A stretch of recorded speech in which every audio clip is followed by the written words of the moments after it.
Chapter 4. The old woman addressed as Ume bowed to the floor. When she lifted her head, she showed a face so wrinkled that the two slits of her eyes could hardly be seen. Her voice was low and very hoarse. My mistress, like everyone else in the castle, has heard details of the fight in the courtyard. She is very happy that such valiant warriors are to be in our service, and she sent me to attend to their needs. Lady Tama has nothing to do with hiring new retainers, said Jihei angrily.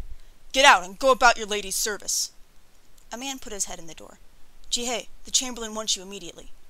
Meddlesome old fool, muttered Jihei, throwing a furious look at the old woman as he left. Ume went to the door and peered cautiously up and down the corridor. When Jihei's footsteps died away, she turned back and closed the door. From the window of the room, Matsuzo could see down into the innermost courtyard. In this enclosure were the buildings that accommodated the castle's commander, his family, and other persons of high rank.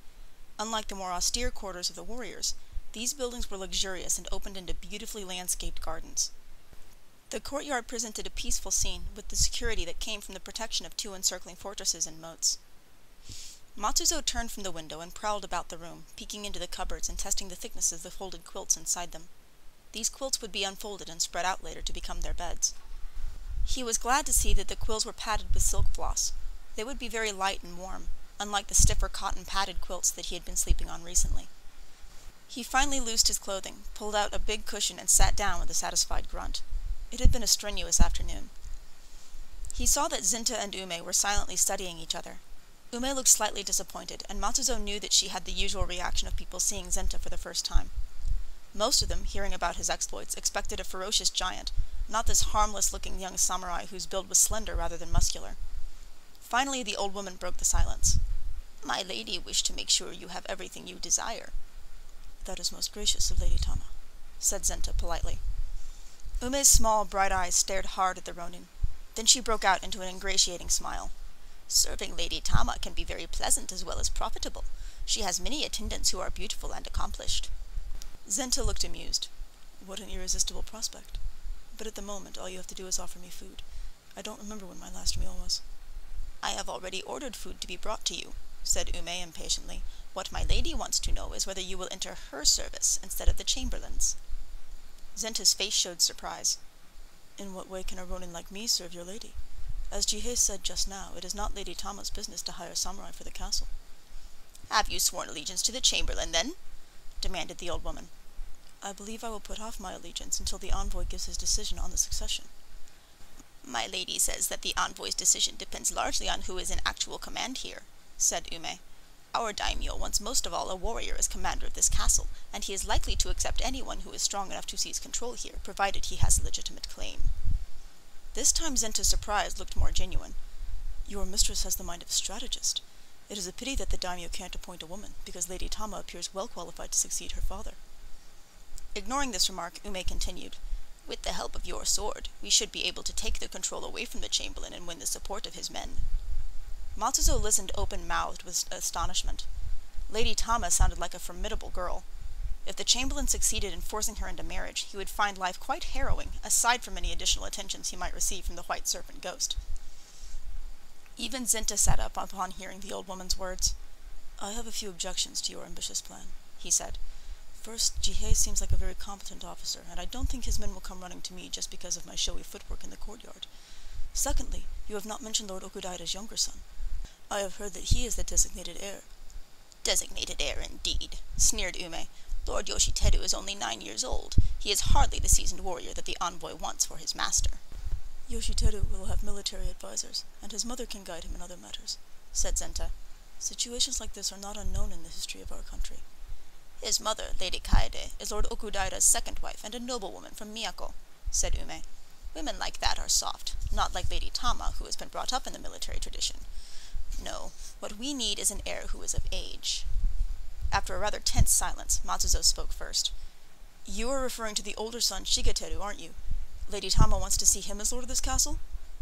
Before Ume could answer, Zenta said, You may be one of the few people here who has seen Shigeteru.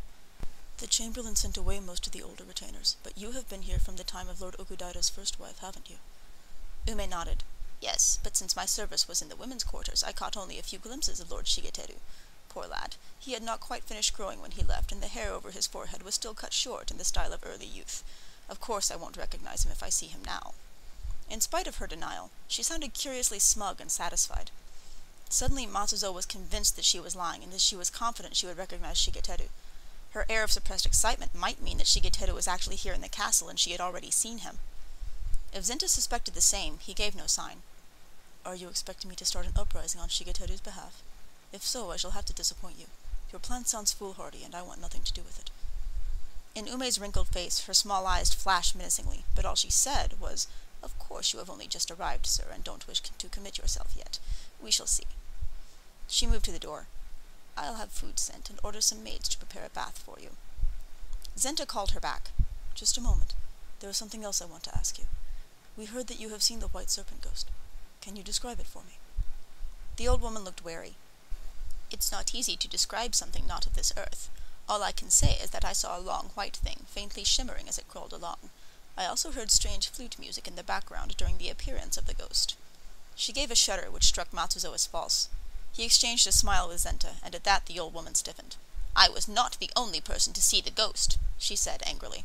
"Since that first night, many other people have both seen the ghost and heard the music." "Jihei said it was probably a woman's sash that you saw," said Matsuzo. "I know what a woman's sash looks like. That monstrous thing which I saw was thick and fleshy. Of course a henchman of the Chamberlain would talk like that." "Why a henchman of the Chamberlain, particularly?" asked Zenta. Ume smiled grimly.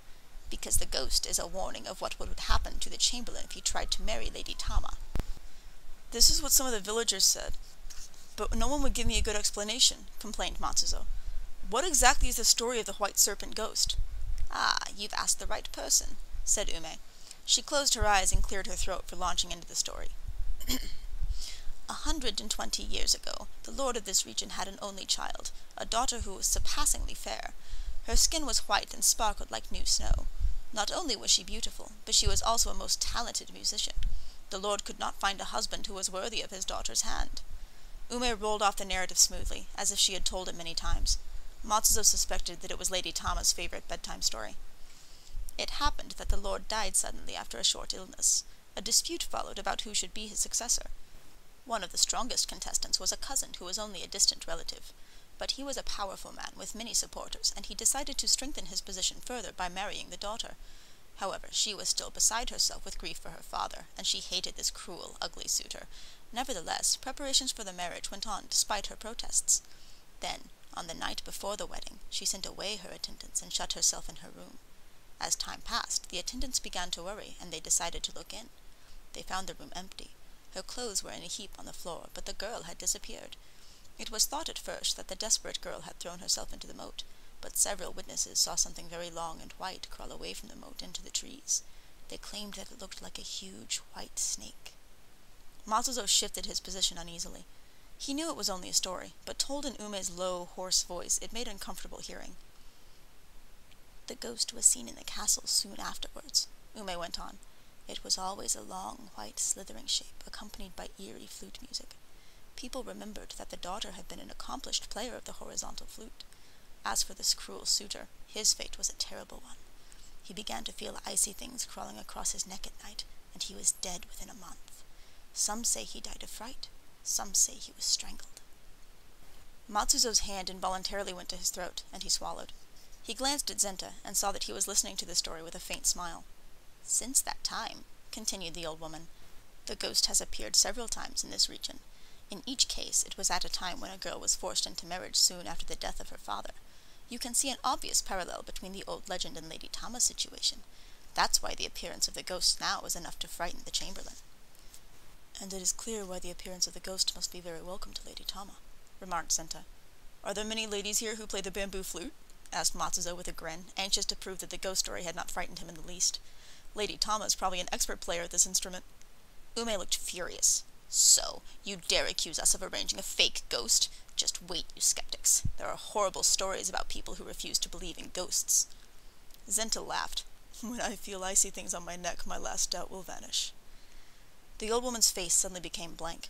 She bowed without a word, and sliding open the door, she quietly left the room.